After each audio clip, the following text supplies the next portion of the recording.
untuk menyentuh momen kedamaian dan hidup sepenuhnya sembari mendengarkan Anda berkata, "Dengar, dengarkanlah suara indah ini, membawaku kembali ke rumah sejatiku." Panggil emosimu dengan nama sejatinya. Pikiran itu layaknya seperti sebuah sungai dan bentuknya mental, perasaan dan emosi kita adalah seperti tetesan air yang mengalir membentuk sebuah aliran. Bermeditasi adalah duduk di tepi sungai pikiran dan mengenali setiap bentuk mental yang muncul. Kita tidak mencoba melawan atau mencengkeram apapun. Kita hanya mengizinkan bentukan mental hadir di diri kita, di sana dan mengalir dan mengenalinya. Memberikan nama dengan demikian, membentukan mental tersebut akan menjadi tenang secara alamiah. Memulai latihan bernapas dan berjalan dengan penuh kesadaran, kita dapat menghasilkan energi kesadaran penuh yang cukup untuk mengizinkan kita pulang kembali ke diri kita sendiri tanpa rasa takut. Kita tidak berisiko dibanjiri oleh perasaan dan emosi kita yang menyakitkan.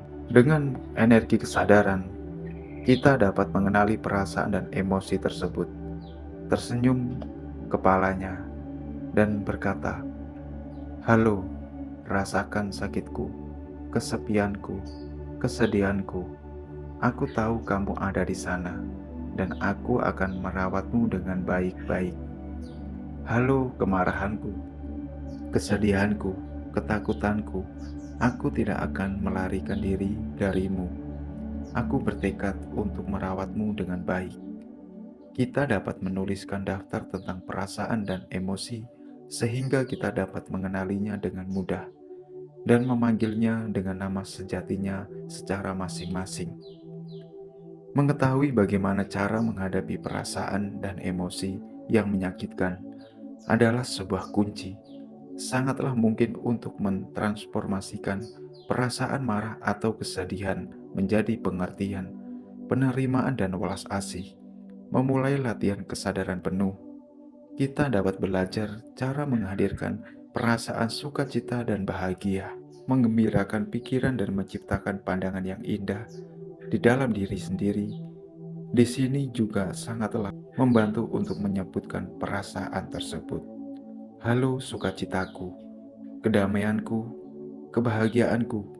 Aku tahu kamu ada di sana dan aku sangat bahagia.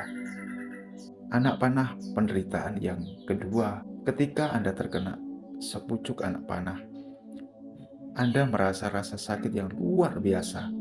Tetapi jika anak panah yang kedua terpanah kembali ke tempat yang sama, rasa sakit yang Anda rasakan bukanlah 2 kali lipat, melainkan 10 kali lipat lebih parah. Kehilangan seseorang yang Anda kasihi adalah anak panah pertama. Anda merasakan rasa sakit yang angkut atas kehilangan dan kesedihan, namun menjadi khawatir, cemas, atau menyerah hingga putus asa adalah sama seperti anak panah yang kedua. Ketika Anda merasa sakit, bernapaslah masuk dan keluar dan kenali rasa sakit itu. Tetapi janganlah membesar-besarkannya. Jangan biarkan anak panah kedua menusuk Anda kembali. Perasaan bersalah, penyesalan yang mendalam, kekecewaan itu adalah anak panah kedua yang sering kita tembakan pada diri kita sendiri. Memulai lembaran baru ketika orang yang kita kasihi meninggal dunia atau telah pergi selamanya meninggalkan kita pada kehidupan saat ini. Jika kita telah mengucapkan sesuatu yang tidak baik kepada seseorang yang telah meninggal dunia, sebagai contohnya nenek, kita dapat memulai lembaran baru. Kita hanya perlu duduk, berlatih bernapas, masuk dan keluar secara penuh kesadaran, dan kita meminta nenek kita untuk hadir di dalam hati. Kita tersenyum padanya dan berkata dengan tulus, "Nenek, aku minta maaf. Aku tidak akan mengucapkan hal seperti itu lagi." Dan kita akan melihat nenek kita tersenyum. Latihan ini akan membawa kedamaian bagi diri sendiri. Latihan ini akan membarui kita dan membawa sukacita dan kebahagiaan bagi orang-orang di sekeliling kita dan terhadap generasi masa depan. Rasa bersalah, kekecewaan, dan penyesalan yang mendalam dapat menyebabkan penderitaan yang sangat berat dan berlangsung lama setelah orang yang kita kasih meninggal dunia. Kadang-kadang kita membawa perasaan bersalah, penyesalan yang mendalam, dan kekecewaan ini bersama kita selama bertahun-tahun dan selalu menderita secara mendalam setiap kita memikirkan hal yang disesali tersebut. Kita mungkin menyesali beberapa ucapan yang telah kita lontarkan, kata-kata yang sangat tidak bijak atau penuh kasih, dan kita mungkin juga menyesali hal-hal yang tidak sempat kita ucapkan kepada orang yang kita kasihi sebelum mereka meninggal dunia. Kita mungkin menyesal atas tindakan sebelumnya yang telah melukai orang yang kita kasihi, atau menyesali bahwa kita telah mengabaikan melakukan sesuatu yang penting yang sebenarnya kita lakukan sebelum orang yang kita kasihi telah pergi. Seringkali kita menyesali bahwa kita tidak bersikap lebih baik terhadap orang yang kita kasihi selama hidupnya, atau menunjukkan betapa kita mengasihi mereka.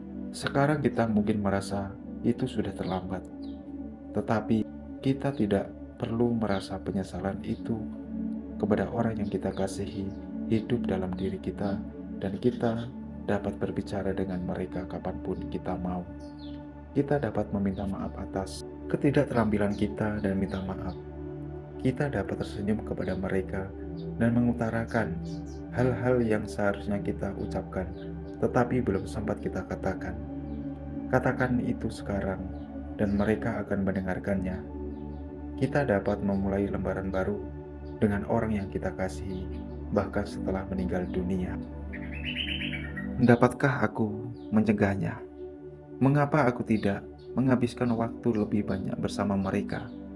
Bagaimana aku dapat maafkan diriku sendiri atas luka yang telah kuperbuat?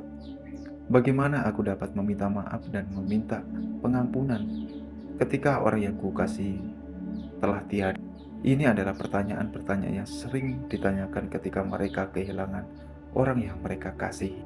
Pada kenyataannya, kita dapat membebaskan diri dari penjara masa lalu. Kita dapat membangun tekad yang kuat, aspirasi yang kuat untuk pergi membantu orang lain, membantu orang yang membutuhkan, membantu orang miskin, orang sakit, dan orang jomblo. Tunawisma, orang-orang yang mendapat pelecehan. Dengan membantu orang lain, kita bisa menyembuhkan diri kita dari luka masa lalu yang kita anggap sebagai penyesal.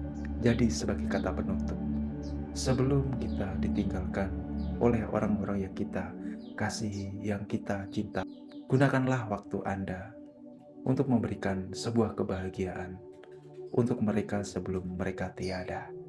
Jangan sampai penyesalan setelah mereka yang kita sayangi telah pergi. Buatlah mereka tersenyum bahagia di saat kita terus bersamanya sebelum dia meninggal kita semua. Kita bersemangat menjadi orang yang baik, suka menolong orang lain. Gunakanlah baik hal-hal yang positif yang membangun diri kita kepada kebahagiaan sejati. Terima kasih.